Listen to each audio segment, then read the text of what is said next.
4. Fácil manera de convertirse en un buen conversador.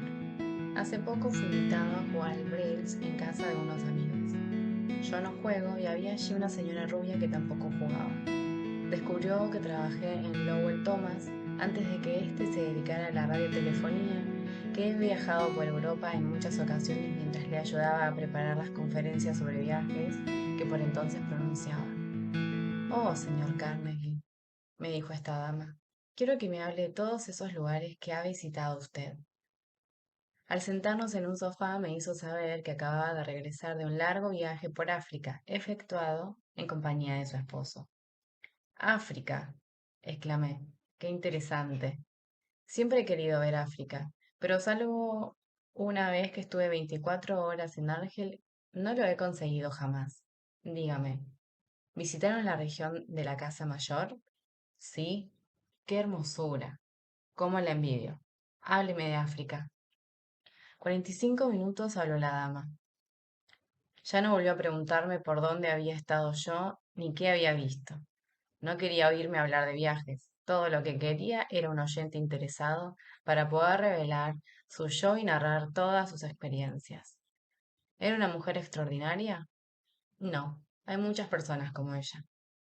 Por ejemplo, hace poco encontré a un conocido botánico durante una comida dada en casa de un editor de Nueva York.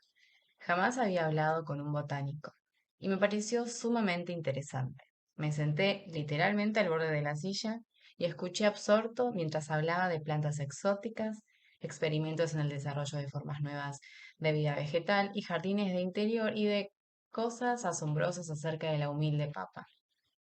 Yo tengo en casa un huerto interior y tuvo este hombre la bondad de indicarme cómo había que resolver alguno de mis problemas. He dicho que estaba en una comida. Debe de haber habido otros dos invitados, pero violé todos los cánones de la cortesía, ignoré a todos los demás y hablé horas y horas con el botánico. Llegó la medianoche. Me despedí de todos y me marché. El botánico se volvió entonces a nuestro huésped y tuvo referencias muy elogiosas para mí. Y era muy estimulante. Yo era esto y aquello. Terminó diciendo que yo era un conversador muy inteligente. ¿Un conversador inteligente yo? Porque si apenas había insinuado una palabra. No podría haberla pronunciado sin cambiar de tema, porque no sé de botánica más de lo que sé sobre anatomía del pingüino. Pero había escuchado con atención. Había escuchado porque tenía profundo interés en lo que decía mi interlocutor. Y él lo sabía.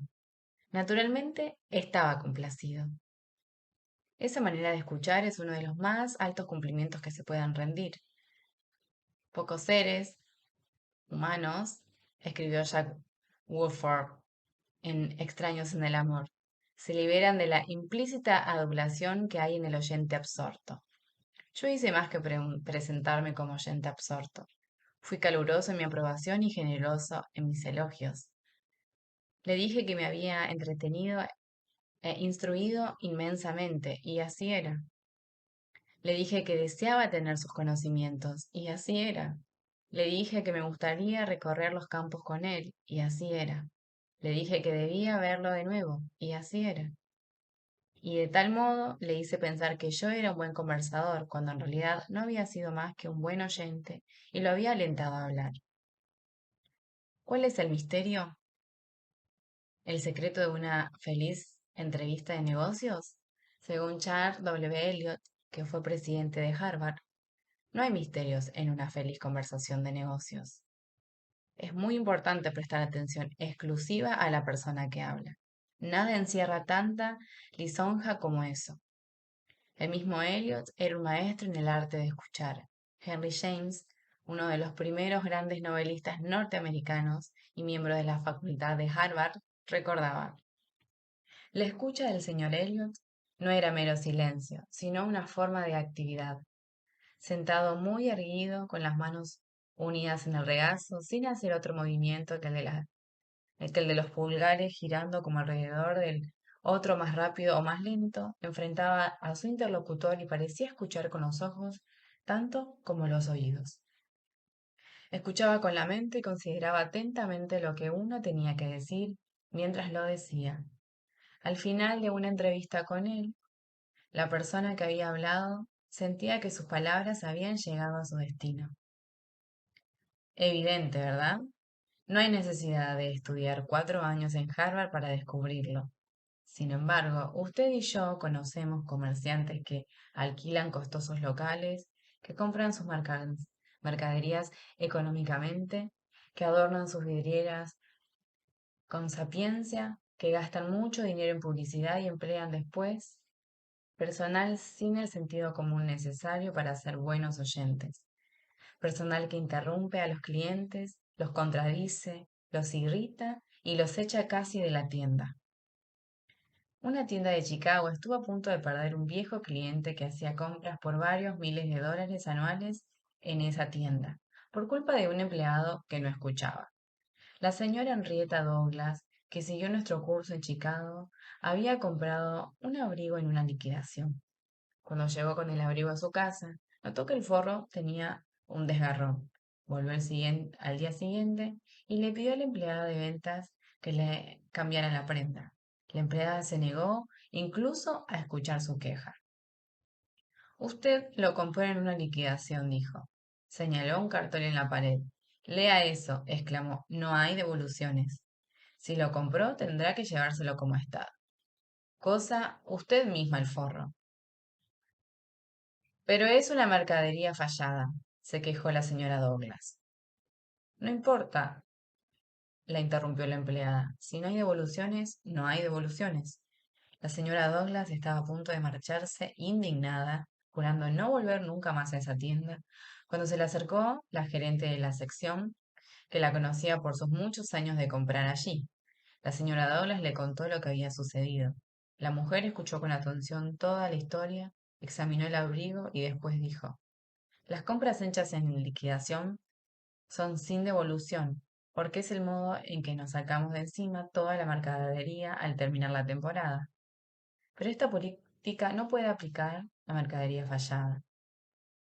Le repararemos o reemplazaremos el forro, o, si usted prefiere, le devolveremos el dinero. ¿Qué diferencia de tratamiento? Si esa gerente no hubiera aparecido a tiempo para escuchar a la clienta, la tienda habría perdido para siempre a una compradora fiel. Escuchar es tan importante en la vida cotidiana de uno como en el mundo de los negocios. Millie Espósito, de Croton Hudson, Nueva York, se había propuesto escuchar cuidadosamente cuando alguno de sus hijos quisiera hablarle. Una noche estaba sentada en la cocina con su hijo Robert y después de una breve exposición de algo que tenía en mente, Robert dijo: mamá, yo sé que tú me quieres escuchar. La señora Espósito, conmovida, dijo: por supuesto que te quiero mucho. ¿Acaso lo dudas? No, respondió Robert, pero sé que realmente me quieres porque cada vez que quiero hablarte sobre cualquier cosa, tú dejas de hacer cualquier cosa que estés haciendo y me escuchas. El protestador crónico.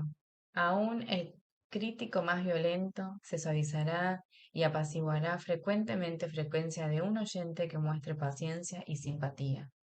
Un oyente que guarde silencio es tanto el iracundo protestador se dilate como una cobra y suelte el veneno de su sistema.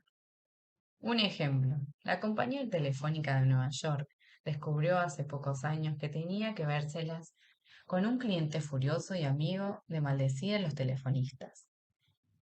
¿Y cómo las maldecía? Insultaba, amenazaba a hacer pedazos el teléfono, se negaba a pagar ciertas cuentas que decían eran falsas, escribía cartas a los diarios, formuló quejas numerosas en la Comisión de Servicios Públicos e inició varios juicios contra la compañía. Por fin, uno de los más hábiles francotiradores de la empresa fue enviado a entrevistar al cliente. El francotirador escuchó y dejó que el iracundo gozara en la expresión de sus quejas. El empleado escuchó y dijo sí, y demostró su simpatía. Siguió gritando y yo escuchando durante casi 3 horas. Relataba el francotirador, ante nuestra clase. Volvió a verlo y seguí escuchando. Lo entrevisté 4 veces y antes de terminar la cuarta visita me había convertido en socio de una organización que iba a iniciar. Era la Asociación Protectora de Abonos Telefónicos. Todavía soy miembro de la organización y por cuanto he podido saber soy el único fuera del señor X. Yo lo escuché y le di la razón en cada uno de los puntos que suscitó en esas conversaciones. Hasta entonces, ningún empleado telefónico lo había entrevistado en esa forma y por fin se hizo muy buen amigo mío. Durante la primera visita no se mencionó el asunto por el cual lo iba a ver. Lo mismo ocurrió en la segunda y la tercera. Pero en la cuarta entrevista dejé completamente resuelto el caso, cobré todas las cuentas y por primera vez en la historia de sus dificultades con la compañía telefónica, lo convencí de que retirara sus quejas ante la comisión. Es indudable que el señor X se consideraba el iniciador de una santa cruzada en defensa de los derechos del público contra la explotación inicua, pero en realidad lo que quería era sentirse importante. Lo conseguía protestando y quejándose, pero tan pronto como se deseó la importancia, fue satisfecho por un representante de la empresa. Sus presuntos inconvenientes se desvanecieron del todo. Una mañana hace años, un furioso cliente penetró en la oficina de Julian F. Detmer, fundador de la Detmer Waller Company, que después llegó a ser la empresa más grande dedicada a la distribución de tejidos de lana a sastrerías. Este hombre, me explicaba el señor Detmer, no debía $15. El cliente lo negaba, pero nosotros sabíamos que estaba errado. Nuestro departamento de crédito insistía, pues, en que pagara.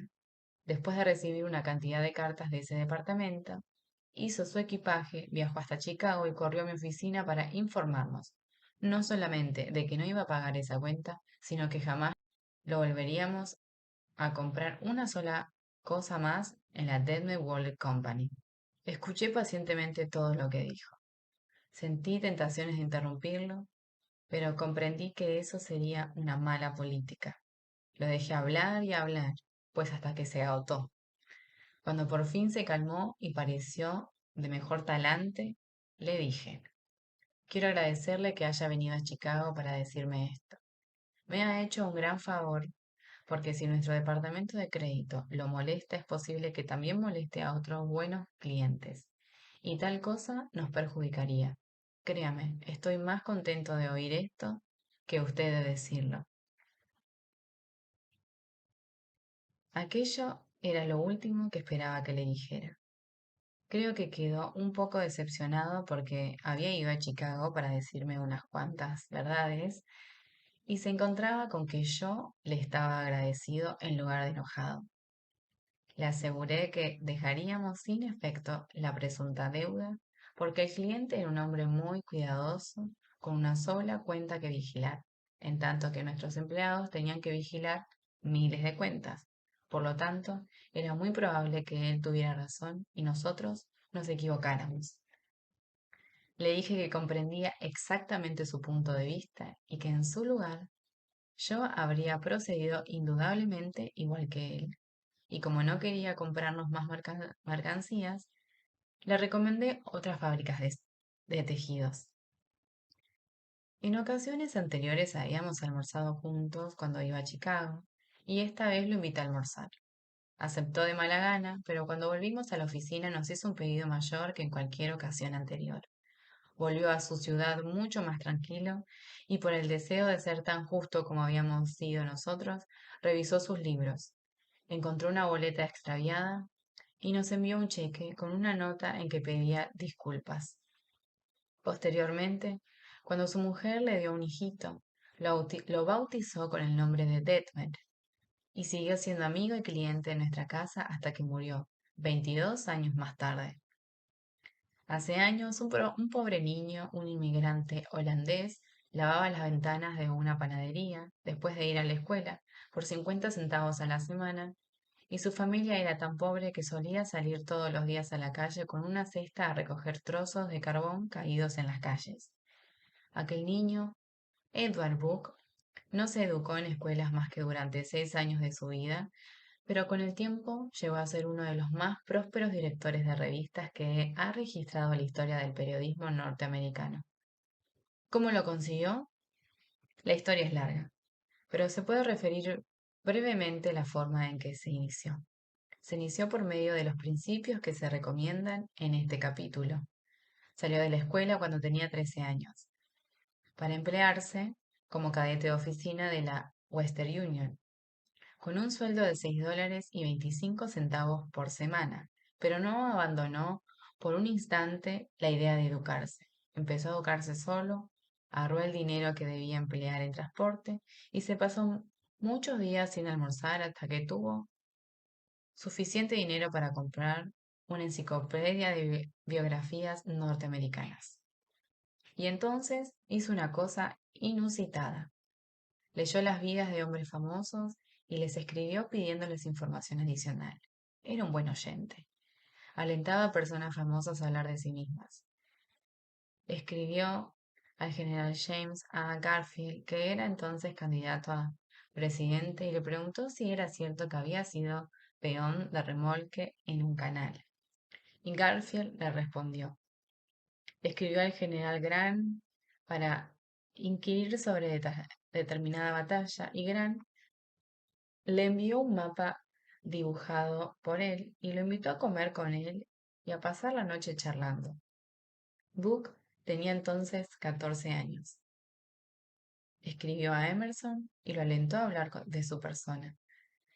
Este mensajero de la Western Union mantenía bien pronto correspondencia con muchas de las personas más famosas del país: Emerson, Phillips Brooks, Oliver Wendell Holmes, Long- Longfellow, la señora de Abraham Lincoln, Louisa May Alcott, el general Sherman y Jefferson Davis. No solamente cruzaba cartas con ellas, sino que tan pronto como tuvo vacaciones visitó a muchas de estas personas y fue recibido como un huésped predilecto.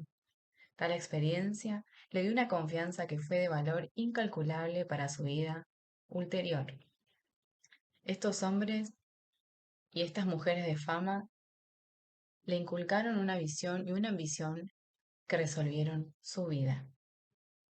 Y permítaseme repetir que todo esto solo fue posible por la aplicación de los principios de que hablamos aquí. Isaac F. Marcosson, que es probablemente el campeón mundial de las entrevistas de celebridades, declaraba que muchas personas no lograban causar una impresión favorable porque no escuchan con atención. Están tan preocupados por lo que van a decir que no escuchan nada.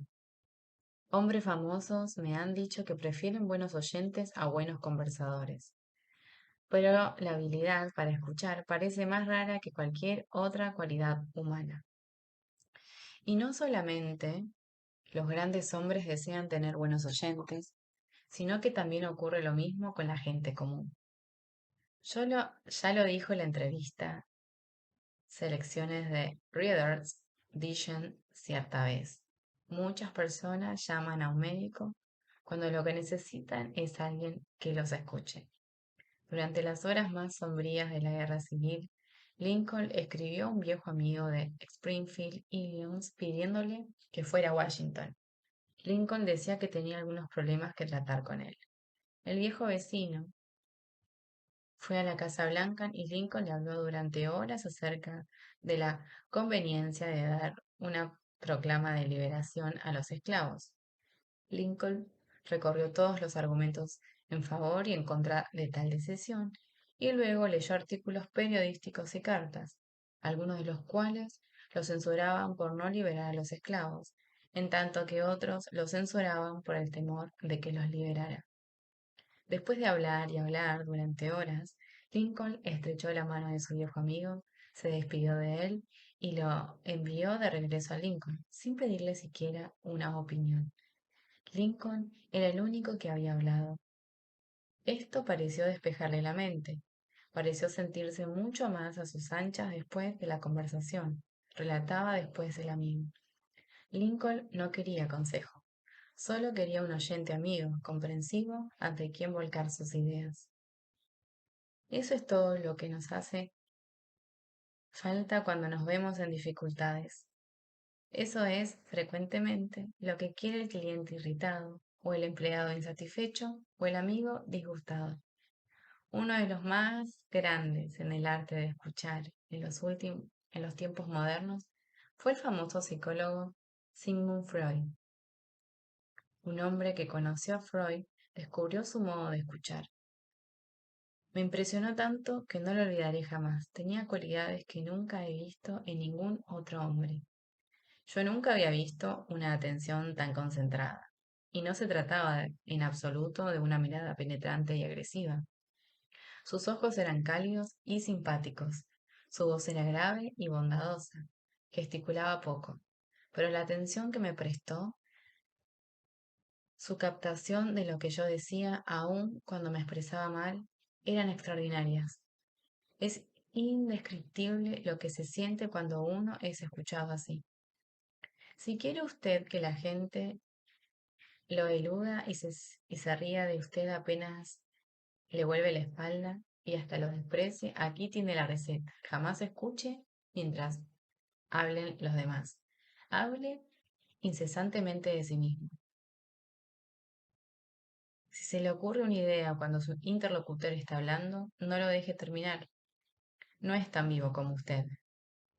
¿Por qué ha de perder el tiempo escuchando su estúpida charla? Interrúpalo en medio de una frase. ¿Conoce usted a alguien que proceda así? Yo sí, desgraciadamente, y lo asombroso es que algunos de ellos figuran destacadamente en la sociedad.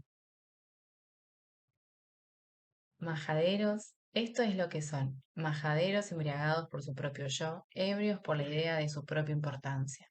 La persona que solo habla de sí, solo piensa en sí, y la persona que solo piensa en sí mismo, dice el doctor Nicholas Murray Butler, presidente de la Universidad de Columbia, carece de toda educación.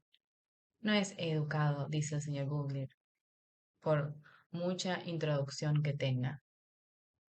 De manera que si aspira usted a ser un buen conversador, sea un buen oyente, atento. Para ser interesante hay que interesarse. Pregunte cosas que su interlocutor se complacerá en responder. Aliéntelo a hablar de sí mismo y de sus experiencias. Recuerde que la persona con quien habla usted está 100 veces más interesada en sí misma y en sus necesidades y sus problemas que en usted y sus problemas. Su dolor de muelas le importa más que una epidemia que mate a 1 millón de personas en China. Un forúnculo en el cuello significa para él una catástrofe mayor que 40 terremotos en África. Piense en eso la próxima vez que inicie una conversación. Regla 4. Sea un buen oyente. Anime a los demás a que hablen de sí mismos. 5. ¿Cómo interesar a la gente? Todos los que visitaron a Theodore Roosevelt en Oyster Bay quedaron asombrados por la profundidad y la diversidad de sus conocimientos. Fuese un vaquero o un soldado de caballería, un político de Nueva York o un diplomático quien lo visitaba, Roosevelt sabía de qué hablar. ¿Cómo lo lograba? Muy sencilla es la respuesta. Siempre que Roosevelt esperaba a un visitante, se quedaba hasta muy tarde la noche anterior a su llegada, instruyéndose en el tema sobre el cual sabía que se interesaba particularmente el huésped esperado. ¿Por qué Roosevelt no ignoraba, como los grandes líderes, que el camino real hasta el corazón es hablarle de las cosas que más preciadas le son?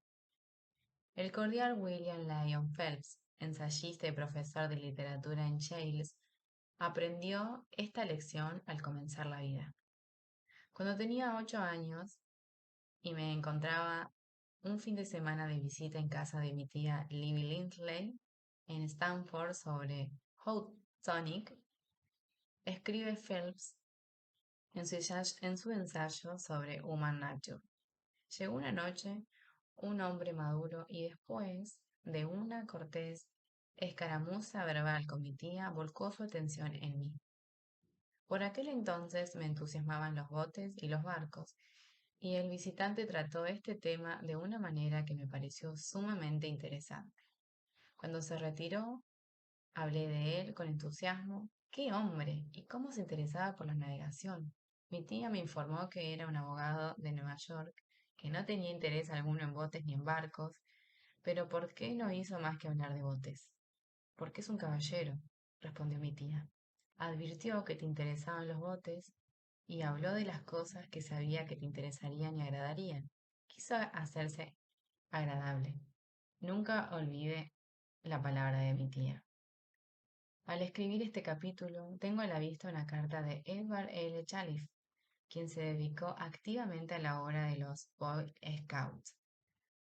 Un día, escribía el señor Chalif, comprobé que necesitaba un favor.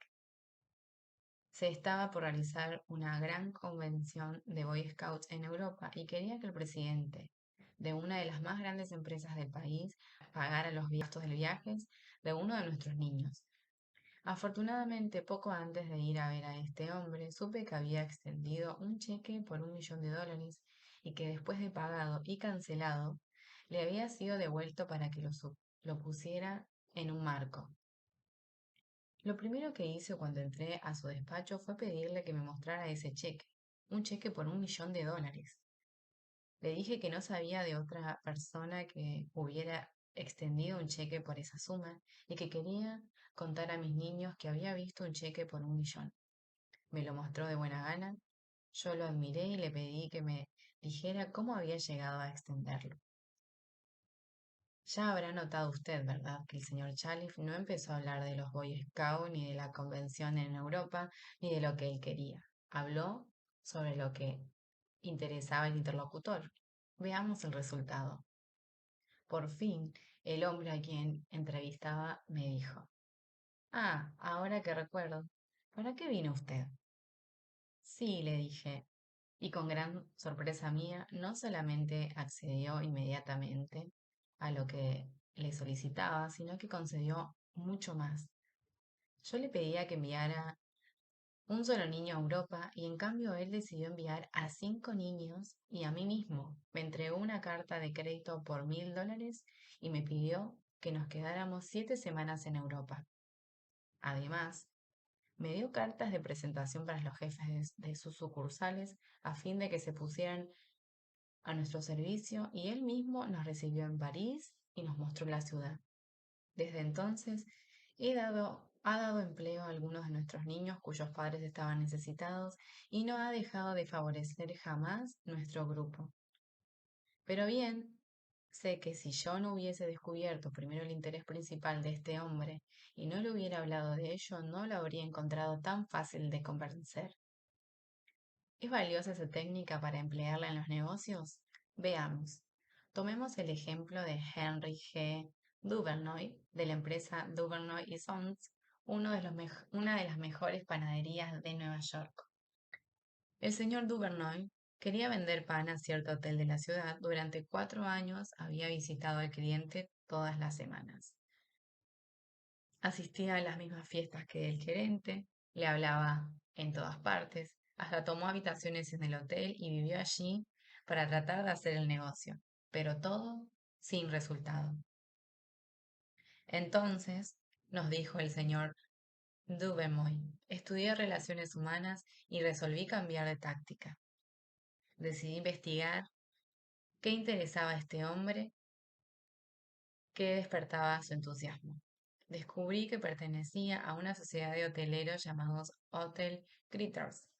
No solamente pertenecía a ella, sino que, merced a su gran entusiasmo, se le había llevado a la presidencia de la organización y también a la de la entidad internacional. En cualquier parte donde se efectuaran las conversaciones, este hombre asistía siempre, aunque tuviese que volar sobre montañas o cruzar desiertos y mares. Así pues, apenas lo vi, al día siguiente empecé a hablarle de la entidad. ¿Qué respuesta obtuve? Me habló durante media hora acerca de aquel tema. Vibrante de entusiasmo, advertí fácilmente que esta sociedad era su pasatiempo, la pasión de su vida. Antes de salir de su oficina ya me había convencido de que fuera socio de su organización, pero yo no había hablado una palabra del pan. Y unos días más tarde, un empleado del hotel me habló por teléfono para que enviara muestras y precios de nuestros productos. No sé, me dijo el empleado, qué ha hecho con el gerente, pero lo cierto es que está encantado con usted. Imagínese. Durante 4 años había perseguido a aquel gerente procurando que me comprara nuestros productos y todavía lo seguiría buscando si por fin no hubiese tomado el leve trabajo de saber qué le interesaba y de qué le gustaba hablar. Edward E. Harriman, de Charleston, Maryland, decidió vivir en el hermoso valle Cumberland de Maryland después de completar su servicio militar. Lamentablemente, en aquel momento había pocos empleos disponibles en la zona. Una pequeña investigación sacó a la luz el hecho de que muchas empresas de la región eran propiedad de un hombre que había triunfado espectacularmente en el mundo de los negocios, R. J. Funkhauser, cuyo ascenso de la pobreza a la opulencia intrigó al señor Harringham. No obstante, este empresario tenía fama de inaccesible para la gente que buscaba empleo. El señor Harriman nos escribió: entrevisté a bastante gente y descubrí que todos los intereses de Bunkhauser estaban concentrados en sus actividades tras el poder y el dinero. Como se protegía de la gente como yo por medio de una secretaria leal y severa, estudié los intereses y objetivos de ella, y recién entonces hice una visita sin anuncio previo a su oficina. Después, hacía unos 15 años, esta mujer había sido el satélite que giraba en la órbita del señor Brunhauser. Cuando le dije que tenía una proposición para él que podía resultar en un crédito financiero y político, se interesó.